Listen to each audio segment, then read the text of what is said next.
শিশুরাই আগামী দিনের ভবিষ্যৎ। তাদের হাত ধরেই গড়ে উঠবে সমৃদ্ধ বাংলাদেশ। আন্তর্জাতিক অঙ্গনে এই কোমলমতি শিশুরাই একদিন প্রতিনিধিত্ব করবে বাংলাদেশের। তাই এই কোমলমতি শিশুদের জঙ্গিবাদ, সন্ত্রাস কিংবা মাদকের হাত থেকে রক্ষা করার আহ্বান জানিয়েছেন প্রধানমন্ত্রী শেখ হাসিনা। প্রধানমন্ত্রীর এমন বক্তব্য নিয়েই আমাদের কথার আজকের আয়োজন। মেট্রোসেম সিমেন্ট আমাদের কথার আজকের পর্বে সবাইকে আমন্ত্রণ জানাচ্ছি। আমি সাদিয়া নাসি। আজকের বিষয়ে শুনবো আপনাদের মতামত। তবে চলুন এর আগে দেখে আসি এ বিষয়ে এটিএন নিউজে প্রচারিত একটি প্রতিবেদন।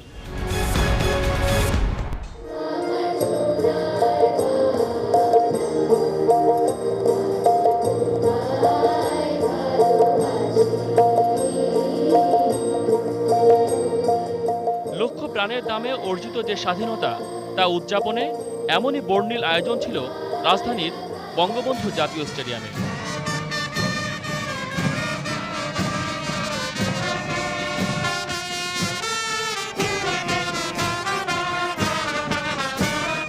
শিক্ষার্থীদের কুচকাওয়াজ পরিদর্শন করেন প্রধানমন্ত্রী শেখ হাসিনা। পরে রং বেরঙের বাহারি সাজে সজ্জিত শিশু কিশোররা সালাম জানান প্রধানমন্ত্রীকে।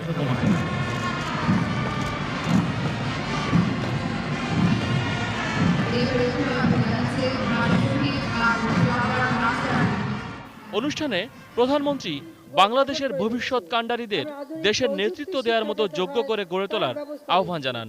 যুগের সাথে তাল মিলিয়ে আমাদের সন্তানরা যাতে এগিয়ে যেতে পারে সেদিকে লক্ষ্য রেখেই আমরা কাজ করে যাচ্ছি।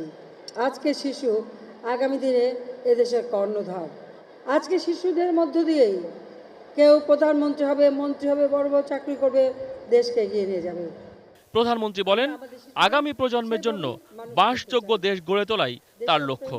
তবে শিশুরা যেন বিপথে না যায় সেদিকে খেয়াল রাখতে সকলের প্রতি আহ্বান জানান তিনি। মাদক, সন্ত্রাস, জঙ্গিবাদ এর কুফল সম্পর্কে আমাদের শিশুদের জানাতে হবে এবং এর হাত থেকে শিশুদের রক্ষা করতে হবে। অভিভাবক এবং যারা পিতামাতা তাদেরকে অবশ্যই সবসময় লক্ষ্য রাখতে হবে সন্তান কোথায় যায়, কার সাথে মেশে, কীভাবে মেশে।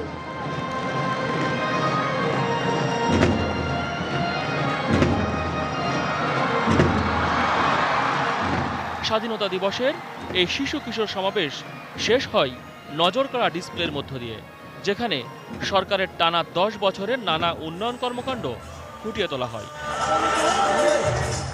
মহসিন কবির, এটিএন নিউজ, ঢাকা। দর্শক, এতক্ষণ দেখছিলেন প্রতিবেদনটি।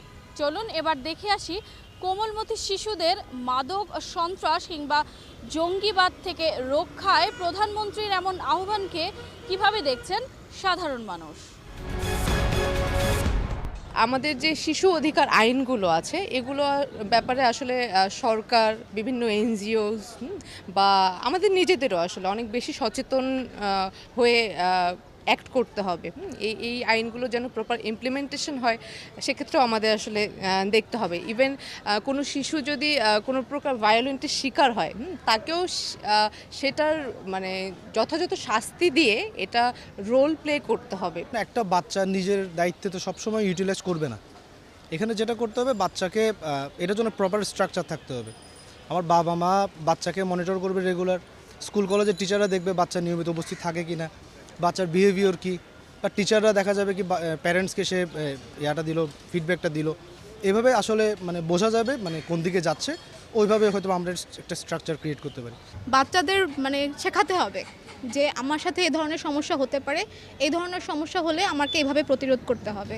বাচ্চাদের সব সময় তো বাবা মার সাথে থাকতে পারবে না, মাঝে মাঝে ওরা একাও থাকবে। আর এখন কে কখন কিভাবে সমস্যা করবে সেটাও আমরা বলতে পারবো না। সেজন্য বাচ্চাদেরকে শেখানোটা জরুরি, বাবা মাকে সচেতন হতে হবে, আশেপাশের মানবতাবোধটা খুব বেশি প্রয়োজন। শিক্ষার পাশাপাশি তারা যে মানে তাদের অর্থনৈতিক বিষয়টা এটাও দেখা উচিত আমাদের, তাহলে তারা আর অন্যদিকে তাদের মন কখনোই ঘুরবে না। আর যদি এইটা না নিশ্চিত করা হয়, অর্থনৈতিক বিষয়টা নিশ্চিত না করা হলে কখনোই এই শিশুদেরকে দিয়ে মানে এরা বিপদে জড়াবে। আমরা জানি যে বাচ্চাগুলো কাজ করতেছে, কিন্তু আমাদের এই অ্যাবিলিটি নিয়ে যে আমরা ওদেরকে টাকা দিয়ে হেল্প করব, শিশু শ্রম আমার পক্ষে শিশু শ্রম সমস্যা না, যদি একটা নির্দিষ্ট লিমিটে থাকে এবং তারা যদি শিক্ষাটা পাশাপাশি পায়, যেমন আমাদের অনেক নৈশ বিদ্যালয়গুলো আছে, সেখানে আপনারা দেখবেন যে সারাদিন ওরা কাজ করে, রাতে ওরা পড়ে, ওদের দুইটাই হচ্ছে। কিন্তু আমরা যদি ডিরেক্টলি ওদেরকে বলি যে না ওরা শুধু পড়ালেখাই করবে, হয়তো ওদের ফ্যামিলিকে ওরা সাপোর্ট করতে পারবে না। আইনটা আমরা নিজেরাই পালন করতেছি, নিজেরাই মানতেছি না, শুধু আইনটাকে আমরা মুখে বলে বেড়াচ্ছি, যার কারণে হচ্ছে এরা অত্যাচার নির্যাতনের শিকার হচ্ছে। আরও হচ্ছে ছোট ছোট শিশুরা যেসব কর্মসংস্থানে নিয়োজিত আছে, বাসা বাড়িতে বিভিন্ন শিক্ষা প্রতিষ্ঠানে, এদেরকে তো মূল্যায়ন করাই হচ্ছে না। ফ্যামিলি ইনভলভমেন্টটা বাড়ানো উচিত, তারপরে তাদের আরও বিনোদনের ব্যবস্থা করা উচিত। তাদের মানে এই যে এখন শিশুরা স্মার্টফোনের প্রতি বেশি অ্যাডিক্টেড হয়ে যাচ্ছে, তাদের বন্ধু বান্ধব নেই, তারা খেলাধুলা করতে পারতেছে না, মানে এই তাদের জীবনে বেশি বেশি বিনোদন দরকার, পরিবার, একটা সুস্থ স্বাভাবিক পরিবেশ দরকার। আমরা জনগণকে যেমন সচেতন করতে হবে, তেমনি সরকারও এই আইন প্রয়োগের কতটুকু বাস্তবায়ন হচ্ছে তার দেখতে হবে। মানে আমাদের যে প্রশাসন আছে তাদেরকে এই বিষয়টা নিয়ে আরও বেশি যাতে আইন প্রয়োগ হয় বা সুষ্ঠুভাবে, এবং কোনো শিশু যাতে এই কাজের সাথে যাতে নিযুক্ত হতে না পারে সেই বিষয়ে দেখতে হবে। শিক্ষাটা তো হচ্ছে সব কিছুর মূলেই, অবশ্যই শিক্ষাকে নিশ্চিত করতে হবে। এক্ষেত্রে মানে বিভিন্ন রকমের প্রণোদনামূলক শিক্ষা দিতে পারে, যেমন শিশুরা কি করবে, খেলার ছলে শিখবে সব কিছু, এবং শিশুদের উপর কোনো কিছুতেই প্রেশার ক্রিয়েট করা যাবে না। পড়াশোনার ব্যাপারটা আমরা এখন যেভাবে চাপিয়ে দিচ্ছি শিশুদের উপর, এবং অবশ্যই নির্ধারণ করে দিচ্ছি তোমাকে এটা হতে হবে, এটা পেতে হবে, এটা করতে হবে, এভাবে না নিয়ে যদি আমরা শিশুদেরকে বলি যে তোমরা হচ্ছে খেলার ছলে শেখা, আমাদের শিক্ষার আইটেমগুলো বা শিক্ষার ক্যাটাগরিগুলো সব কিছুই খেলার ছলে হবে, এবং সেটা শিশু সুলভ হবে, অবশ্যই মানে চাপিয়ে দেওয়ার মতো হবে না, তাহলেই তারা এইভাবে নিতে পারবে। সরকার বা একক কোনো ব্যক্তি নয়, কোমলমতি এই শিশুদের সঠিক পথে পরিচালনা করতে প্রয়োজন সম্মিলিত উদ্যোগ, দরকার সচেতনতার।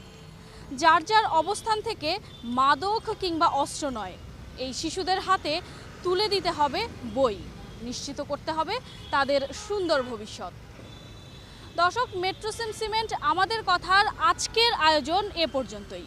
দেখা হবে আগামী পর্বে, শুনবো আপনাদের মতামত, তবে ভিন্ন কোনো বিষয়ে। সে পর্যন্ত বিদায় নিচ্ছি আমি সাদিয়া ন্যান্সি। সবাই ভালো থাকুন, সুস্থ থাকুন, সঙ্গে থাকুন এটিএন নিউজের।